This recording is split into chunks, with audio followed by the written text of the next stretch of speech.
Simplex Music.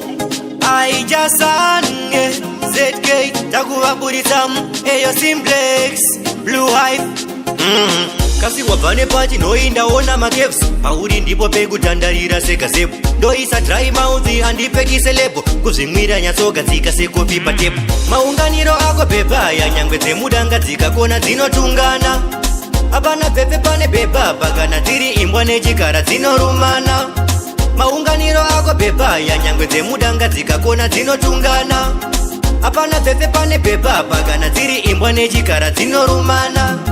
chiso chako ndakachiona muchivhitivhiti mota yako yakazimba kunyanya kumasiti imhere nemuridzo kana wapinda muswiti aiwa yevhinamba ndokuisa paripiti ona mukaka asi unogadzira chimombe tora zvese nyangwe ndikasaraini ndirirombe ndoda kuva rume rimwe churu risingakombe mataya akupera mweya rega ndimapombe maunganiro ako pepa yanyangwe dzemudanga dzikakona dzinotungana apana pepe pane pepa pakana dziri imbwa nechikara dzinorumana maunganiro ako pepa yanyangwe dzemudanga dzikakona dzinotungana apana pepe pane pepa pakana dziri imbwa nechikara dzinorumana makadonhedza musika vachiri kuorera pazvinosheka zvoita semaoko aombera paunoita tunhu twako vanhu vookera wakapenga semakasaini ndokupejera kana zvichidai pamuti wemuonde pasina mubhedha takurara pabonde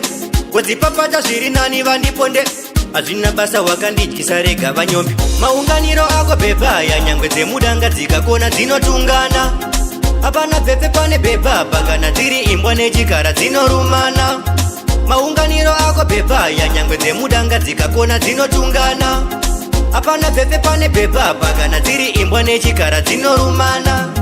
chiso chako ndakachiona muchivhitivhiti mota yako yakazimba kunyanya kumasiti imhere nemuridzo kana wapinda muswiti aiwa yevhinamba ndokuisa paripiti ona mukaka asi unogadzira chimombe tora zvese nyangwe ndikasaraini ndirirombe ndoda kuva rume rimwe churu risingakombe mataya akupera mweya rega ndimapombe maunganiro ako pepa yanyangwe dzemudanga dzikakona dzinotungana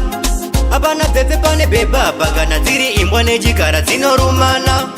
maunganiro ako pepa yanyangwe dzemudanga dzikakona dzinotungana apana pepe pane pepa pakana dziri imbwa nechikara dzinorumana